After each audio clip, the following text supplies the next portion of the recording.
Engaging conversations about the Bible. This is the Remnant Thoughts Podcast with Ruskin and Jordan. All right. Hello, everybody. This is the Remnant Thoughts Podcast. I am Jordan Kanegi. And I'm Pastor Ruskin. And today we're going to continue our study of the book of Galatians, starting at verse 13 in chapter 1. But first, we have a couple headlines we'd like to talk about today. Yeah. Ruskin, why don't you start? All right, everybody. News headlines. So, Jordan, I have a list of 5 news headlines, and I'll just read them one at a time and see what you think. Are they true headlines or are they false? Yeah. And I mean, do the headlines actually exist? It might be a real headline, but the story's nonsense. You understand the difference. Is it a real headline? I gotcha. Porch pirating goes to the ultimate level as Georgia man steals neighbor's entire front porch. Oh, that one's a truth. Oh, is it? I think that one's a truth. Okay, yeah, it's a true story. Okay. I didn't read the article very well, but yeah, a man's entire, porch pirating at the ultimate level, your porch is gone. That's good. It's like the old corny joke children tell, garage sale, we go and buy the garage, porch pirating, we just take your whole porch. All right, second one. Death is nation's top killer. Okay, so I'm just guessing if this is a real headline or a spoof. Okay, That's right. Yeah, obviously it's true. Death is nation's top killer, but okay, that's probably a false headline. it was a real headline. Oh man, I'm not sure the context. I'm not sure what they were trying to say there, Gotcha. I can't recall. Death is nation's top killer. All right, this is a good one. Amphibious pitcher. We're going into baseball, sports world here. All right. Amphibious pitcher makes debut. Okay. He's dangerous in land or sea, Jordan. I think this is a real article where somebody is confusing amphibious with ambidextrous. That is correct. But it's an actual headline. Amphibious pitcher. If they play on the water, he's just as good as when they play on the land. All right. Gamer sues Nintendo for emotional distress after 10,000 failed attempts to save the princess. Oh man, that one's. I have no idea. I'm gonna say that one is false, but I hope sort of it's true because it sounds funny. Yeah, well, it's funny. I guess we don't hope it's true. Got a bunch of frivolous lawsuits out there, but it is false. Okay. As far as I know, a gamer has not sued Nintendo for trying to save the princess. Oh my goodness, that's 10,000 times, and it just emotionally scarring him in some deep ways there. All right, the last one I have: local barber claims to give haircuts that can predict the weather. You go to the barber, you get your haircut, if it's about to rain or what's going to happen here. That one sounds false. It does sound false. Is that your guess? That's my guess. That's your guess. Yeah, it's false. Oh, Local barbers aren't predicting that. Man, that would have been awesome if there was a story behind that. Yeah. Because I was curious. Yeah. That would be good. Come in, I'll give you a mohawk, and you'll know if it's going to rain or if it's going to be 104. I'm going to the youth rally. You'll be there, too, this weekend. They say it's going to be 104 degrees at youth rally this weekend. Wow, I thought today was supposed to be the hottest day of the week. Yeah. Well, I don't follow the weather very well, but so this information is a couple days old, so it could have changed. Then I asked the leader of the event, I said, can we just do the whole thing like in the lake? Is this a possibility? We just stay in the lake, 104 degrees. All right. What headlines do you have, Jordan? Okay. I'll start off with the easy one for you. Georgia man arrested for stealing his neighbor's entire front porch. Go out on a limb here and guess it might be true. Yeah, it's true. Oh, man. Yours was a whole lot better. I don't know where you found that. I just found some generic. Well, now it's generic. I mean, it was outrageous when I saw it, but now compared that to yours, was your it's good generic. Okay, all right, next one. Expensive children's toy is just two different sized wood blocks. I could see that being true. I don't know if it's true, but I could see that being true. I remember when the Tickle Me Elmo came out and it was selling for an astronomical amount of money. I'm going to guess true. I could see that being true. That one is false. Thankfully. Glad to be wrong. You could see that as being true, can't you? I totally could. Yeah. All right. And I'm going to build those blocks one day and see if they'll sell. Oh, yeah. All right, how about this? Evangelicals are now rejecting, quote, liberal teachings of Jesus. I mean, hasn't that always been true? Are now rejecting? Is this a new thing? Haven't they always just rejected liberal teachings of Jesus? I guess I'm trying to think what the headline's saying. So rejecting liberal teachings about Jesus or rejecting teachings of Jesus that they find to be liberal. Those are two different ways to take that, I guess. I'm going to say it is false. All right, that one is true. Yeah. That's true. That's a real article. All right. Now for the last one I got here. Christians explain why Jesus was too liberal. Ooh. Well, of course that's a false statement. Because Christians follow Jesus. That's what it means to be a Christian, to follow the teachings of Jesus. And so if you don't follow the teachings of Jesus, you're not really Christian. That's in the meaning. But the headline, is that true? Or is it a real headline? Right, is it a real headline? Sadly, I can see it being a real headline, but in hopes of the world being good, I'm going to say false. Okay, that was false. Woo!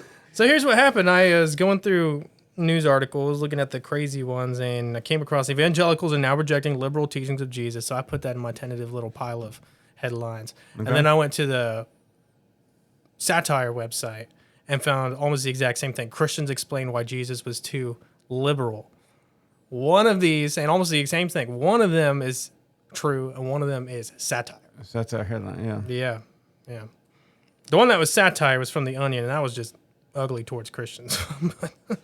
So you read the article? I read the article. Well, it was a little slideshow, and just had a lot of awful things to say about Christians and what Christians claim to believe about Jesus.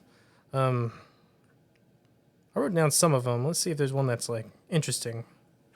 Oh, here's one that was interesting. This is from The Onion, fake Christian saying Jesus was arrested. I don't listen to the teachings of criminals. Yeah. But as for the real article, what teaching specifically they were saying evangelicals are rejecting for being too liberal was a teaching of turn the other cheek. Turn the other cheek specifically. So they're saying that's too liberal. Yeah, and that's so they're real. not saying that's teachings really about Jesus, because that's one way you could read the headline. Some people are teaching about Jesus and are teaching about him in a liberal way, and so evangelicals are rejecting it. No, the headline actually does mean it's a teaching that Jesus did. Yeah. And they're saying no. That's too liberal. Too liberal. Yeah. Interesting. Turn the other cheek, yeah. Turn the other cheek. I don't think of liberals as turning the other cheek, personally. I don't see what's so liberal about that. I mean, I don't see. Yeah, I don't see any political. I mean, usually when we talk about conservative and liberal, we put a political slant on. We could be talking about theologically as well. They're theologically liberal in this area, and doesn't necessarily fall in politics. But usually when we hear about liberals and things like that, we're talking politically. I don't see anything politically laced in anything that Jesus was teaching beyond the morals. Now, there are times when proper morals and politics do kind of collide, and we're seeing that a lot today. There used to be a lot of churches who always say, well, never get involved in anything political or don't talk about politics at all. But now the issues that they've always been talking about as moral issues have now become political hot topics and things as well. And so now you're talking about political issues, but it's because politics has now moved into the realm of morality, and we're seeing that fight over and over. And it's going to be interesting to see where does that lead to? Where does that go? I mean, I don't know. I don't know. But I think it's going to be more and more. It would just be my guess. There's going to continue to be a lot of overlap in those things. All right. Well, I guess we're in Galatians, and it's been a little while since we gathered together, so we both think We're in chapter 1. We're in chapter 1, yeah. Verse 13. Verse 13, yeah. Well, I don't know exactly what verse, but 13 is good for me. Okay. If we miss like 10 through 12 or something, sorry. Yeah, okay. Well, okay. Let's just get right into it. Galatians chapter 1, verse 13. For you have heard of my former life in Judaism, how I persecuted the church of God violently and tried to destroy it. I was advancing in Judaism beyond many my own age among my people. So extremely zealous was I for the traditions of my fathers. Yeah. And Paul's like, like many Christians today, you hear testimonies of other Christians in church, as we should be doing, sharing our testimonies with each other and building up each other in our faith in that way. But they were living a certain way before Christ that was sinful and just wrong and wicked, and Paul was just like anyone else that was like that, and Sure. Well, there was something that happened to him that changed him differently, but I see right here, he loved God. He loved to pursue God and chase after him in Judaism. But of course, we know that the only way to God is Jesus. That's right. Jesus is the way, the truth, and the life, and he missed that for a long time. Fortunately, later in life. What did it say in verse 16? That God was pleased to reveal the Son to him. Yeah. And he came to know who Jesus is. Yeah. And salvation through Jesus. But and that's what transformed him from where he was into who he now is. It took Paul, and Paul's given a testimony of the changing power of the gospel, that it moves us from who we once were. And Paul was sincere, and there is a thought, I guess, today that a lot of people say, well, as long as somebody's sincere about their faith. Well, there are a lot of sincere people about things. Paul was very sincere in what he was doing before he became a follower of Christ, but sometimes sincere people can be wrong, maybe sincerely so, right? They can be sincerely wrong. And so Paul's giving a testimony of the gospel, what it took him from and what it is now bringing him to. And so, yeah, we need to keep that in mind. yeah. And on the one hand, he's working in here his testimony and how he's been changed by the gospel of Jesus. Yeah. In another sense, as we've been talking about in this first chapter, he has he has to make a case for his credibility as an apostle, and so let me just go back to verse 10. I don't remember if we were going over it last time or maybe what. Maybe we didn't. But he's saying, am I seeking the approval of man or of God? Am I trying to please man? If I were trying to please man, I would not be a servant of Christ. That's right. For I would have you know, brothers, that the gospel that was preached by me is not man's gospel, for I didn't receive it from any man, nor was I taught it, but I received it through a revelation of Jesus Christ. So this message that he had to bring to all the Galatian churches, he didn't make it up. Nobody made it up and gave it to him for him to take to them, but it came from God. It came from divine revelation from Jesus. And so he's building up this case here for his credibility as an apostle and speaking against, what is it? Not Judaism itself, but Judaizers, people who want to mix up the gospel of Jesus with the works of the law. Yeah, adding them together even sometimes. That's right. Sure. That's right. So he's building up this case right here for his credibility, and here's why he's credible to speak out against the conflating, mixing together the gospel with the law. And it's because he, one, didn't receive this gospel message from anybody else. He didn't make it up. It came directly from God, came directly from Jesus, and also he knows the Old Testament law in and out. He was the Hebrew of Hebrews. He had this former life in Judaism, and he was excelling beyond any others in his own age. he knows that in and out, and he knows exactly what's missing from it. Yeah. And that's Jesus. Yeah. And he's not saying it's bad to receive the gospel from somebody else. You know, many of us heard the gospel preached by another person, and that's how we learn about different things. But like you said, he's defending the fact that he's an apostle. He heard directly from Jesus. He's seen the risen Lord, and he has a different calling. And so he's defending that position and showing the calling that God gave him. Yeah. Right. Verse 15.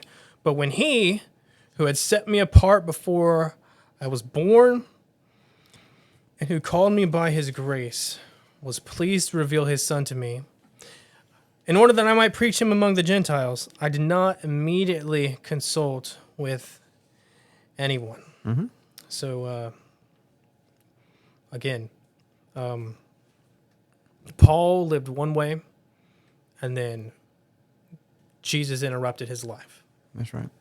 Interrupted the way he was living his life, doing things before, and made him completely different. And he says that God had set him apart from before he was born. God had a plan for his life from before he was born. That's right. From before the beginning, his beginning, before he could even think about it. Right. God had a plan for him, and that's true for all of us, you and me. Everybody watching, God has a plan for all of us. Before we were even born, he's had a plan for all of us. And we should find out what that is and pursue his will in our lives. Yeah. And Paul's excelling beyond his contemporaries. He said he was on the fast track in Judaism, so to speak. He was doing fantastic, and he encountered Christ. And what is it, Philippians 3:8, when he says, but I take all of these things, it's kind of laying out his pedigree, some of which you mentioned it, but I count them all as rubbish for sake of following Christ. And so God does have a plan for our lives. Are we willing to cast aside all the things, just like Paul did, that hinder us in order to serve Christ? Yeah, it's a great point. Yep. And I guess before we go on for verse 15, notice he says, in order that I might preach him, Jesus, among the Gentiles. It's a bit of an irony there that he is like the smartest, most intelligent of his age as far as practicing Judaism goes. And ironically, he's sent by God to preach to the Gentiles. The Gentiles, yeah. Instead of the Jews. But and it just shows how God works. Maybe in our human wisdom, we'd be like, oh no, he has the background in Judaism. He'd be the perfect person to go preach to the Jews, and that's where we would send him. And so that just shows we always need to be sensitive to the Holy Spirit's leading, because God's way is better than our wisdom. Even something, I mean, and that would have sounded like a logical, wise response if we chose to say, no, Paul should go over here, but God's way is better than our wisdom and even our logical responses. We need to be led by the Spirit to be willing to say, God's calling us to do something different here in this situation. Yeah.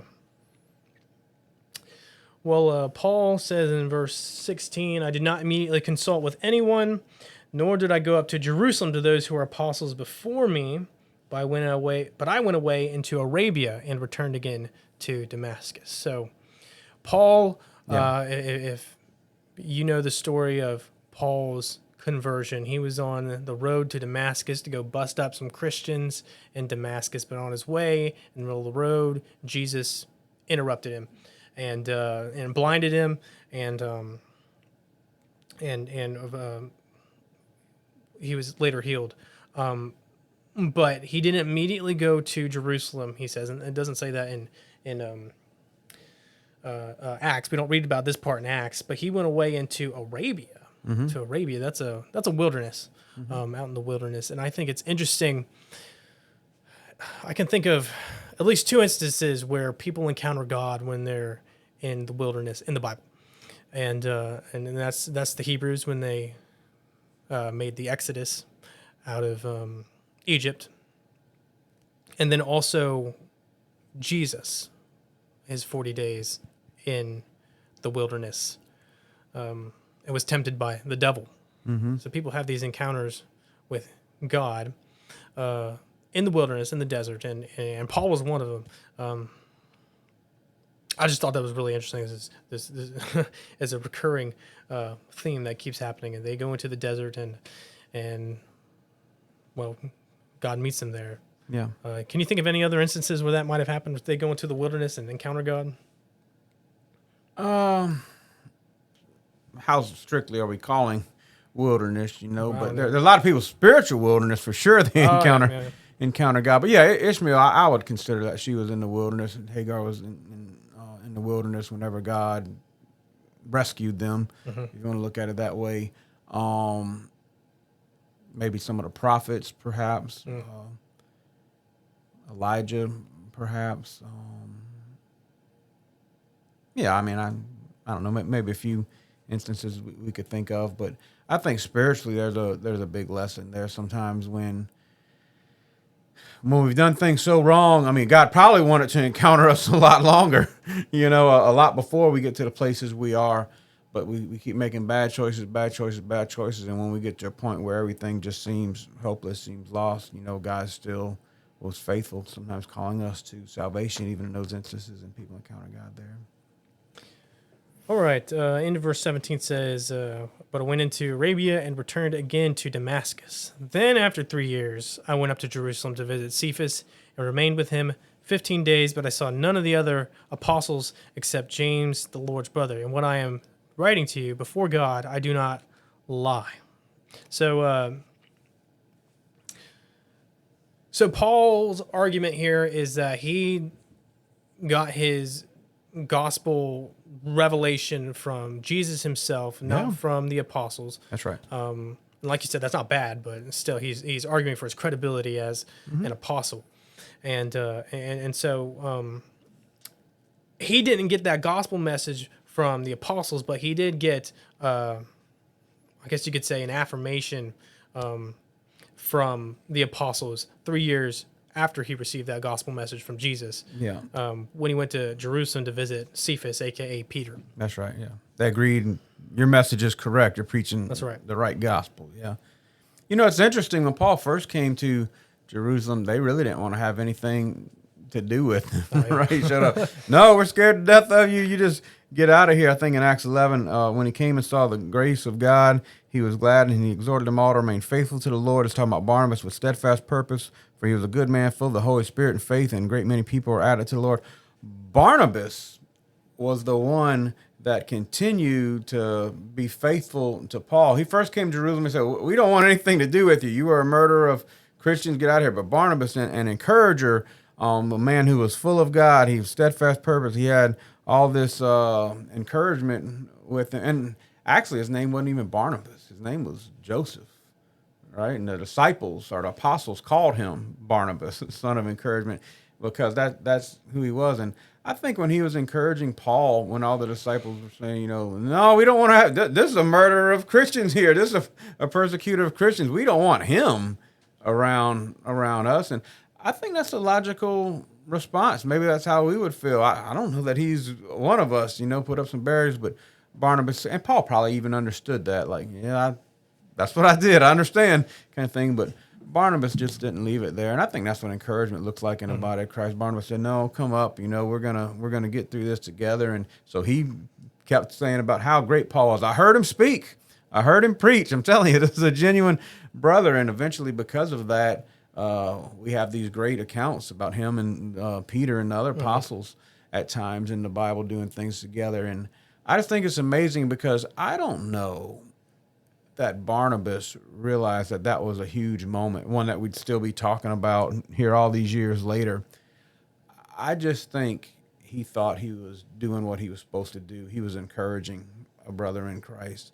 And I think that's something for us to remember, because sometimes all these small moments in life, these little things that we do, we never know the impact that God might use them to have in somebody's life, and the impact that person's life might have on another person's life and another person's life. And so, Paul did come and he talked to Peter. They gave him the thumbs up, but originally they were scared to death of him. They didn't want to have anything to do with him. It took Barnabas saying, no, we're going to be here together. I'm telling you, I heard this brother speak. He's a brother in Christ. And, that's just an amazing idea of encouragement that we see from Barnabas. Living up to his name, right? Or his nickname, at least. They called him the son of encouragement, and that's what he was. Yep. Yep. But I think that's something interesting, because if your church, and you don't have to answer this, but if your church was going to give you a nickname that reflected what you do, who you are, what would it be? I think that's a challenging question we could all think about. I don't want a bad one. Yeah. Yeah. Yeah, definitely. I was at a church recently, and the pastor had on his door, on the door of his office, live your life in such a way that the pastor doesn't have to lie at your funeral. Yeah. That's right. Oh, yeah. man, you just reminded me of that. Oh. Yeah. But I guess pastor I was thinking about was in Acts 9:26. I wrote it down. And when he had come to Jerusalem, talking about Paul, he attempted to join the disciples, and they were all afraid of him, for they did not believe that he was a disciple. And so, but Barnabas was a faithful man and an encouraging person, and he even went with Paul on first missionary journey and things. And so, Yep. All right, it says verse 21. and I'm sure you haven't been lying at people's funerals, right, Jordan? Boy, I have a lot of funerals where I don't even know the person. That's tough. Yeah. Well, in those instances, we are what we're called to be by God. We're still ministers of the gospel. That's all we could do, is share the gospel at those times. Yeah. I don't try to make up stories or invent things about an individual that I don't know, or try to say, well, he's in a better place now. I have no clue what his life was like, what's going on in eternity, but just share the gospel to the family that's hurting there. But let's see where we at. Verse 21. Yeah. Then I went into the regions of Syria and Cilicia. Now, in Syria is the Antioch church. yeah, And that's where Paul and Barnabas had like their home base. Sure. I mean, they go on their missionary journey starting from Antioch, and then go around and come back to Antioch. Yeah. And share about it with the church in Antioch, their home church in Antioch. They go down to Jerusalem and share about the great things that happened there. But Antioch, you would say, would be Barnabas and Paul's home base, home church. sure. Cilicia, I think, is the region where you find Tarsus. That is Paul's hometown, Saul of Tarsus. Where he was- or Paul of Tarsus. Yep. Born, yeah. So he went to the regions of Syria and Cilicia, and I can only assume he went to Antioch and Tarsus, his home church and his hometown. And I was still unknown in person to the churches of Judea that are in Christ. Now, Judea is just south, somewhere else altogether from those two areas. He was unknown to those people down in that area. That's where Jerusalem is. And in verse 23, they were only hearing it said, "He who used to persecute us is now preaching the faith he once tried to destroy. And they glorified God because of me." So one, Paul's case here that he is a credible apostle. He got the revelations from Jesus. Yeah. He got affirmation from the apostle. Yeah. So he's this credible apostle, and then everybody in Judea, they didn't know him, but they affirmed, or at least they heard the rumors about him, and said, he used to be this way, but now he's different. Now he's preaching the faith. So he's he's making his argument there about his credibility as an apostle, but also that's just how it goes for the life of a Christian. Is you're one way. And then when Jesus interrupts your life, you become another way. And that's just the testimony of every Christian ever is, I was one way, and now I'm another. I mean, that's Paul's life right here. He was one way. He was the top of his class in religious practice of Judaism, and he was excelling in that area, and he was excelling so zealously that he was persecuting Christians who he thought were undermining and destroying his religion. Yeah. And then who he was after was somebody that is now known as an apostle, affirmed by the other apostles, and then everybody's talking about this guy. Now he's preaching the the faith he once tried to destroy. In verse 24, they glorified God because of me. Because of his story, people were glorifying God. That's who he is after. And so he was this one way, and then he was another way. And Paul doesn't get the glory for that. God does. They glorified God. That's right. Because of me. Paul's not trying to say, and look how great I am. You should listen to me because I'm somebody great. No. Give God the glory because of what he has done. He's called me to be this. Now I'm doing what he's calling me to do, but God gets the glory for it. Now, that's a cool thing because sometimes we can see things that are very maybe person-centered, if that's the right way to phrase that, where we can see somebody maybe do a message or a teaching and everything was just very all about me kind of thing. And Paul's talking about himself, but not for a me issue. It's so that God gets the glory. All this happened and people gave God the glory because of the work he's done in my life. And I think that's how all of our testimonies should be. Of course, we're going to tell our story. We're going to talk a little bit about who we are. That's part of sharing what God has done. But at the end, God gets the glory for the work that he's done in my life. Not me, but God gets the glory for that because he's done a powerful work in my life. That's right. All right. Well, that's the end of chapter 1. Next time we'll be in chapter 2. We have a new video switcher today. That's right. Mac is helping us up, putting on the video switching, and so appreciate that. But thank you very much, Mac. You're welcome. All right. Well, that's it for today. If you like this podcast, well, subscribe to it and tune in for the next one. Man, if you don't like the podcast, tell somebody else who might. Maybe they'll subscribe to it. Yeah, that's a good idea. That's right. But thank you for listening or watching, whatever you're doing. And we'll see you next time. I'm Jordan. And I'm Ruskin. This is the Remnant Thoughts Podcast. See ya. This is the Remnant Thoughts Podcast with Ruskin and Jordan.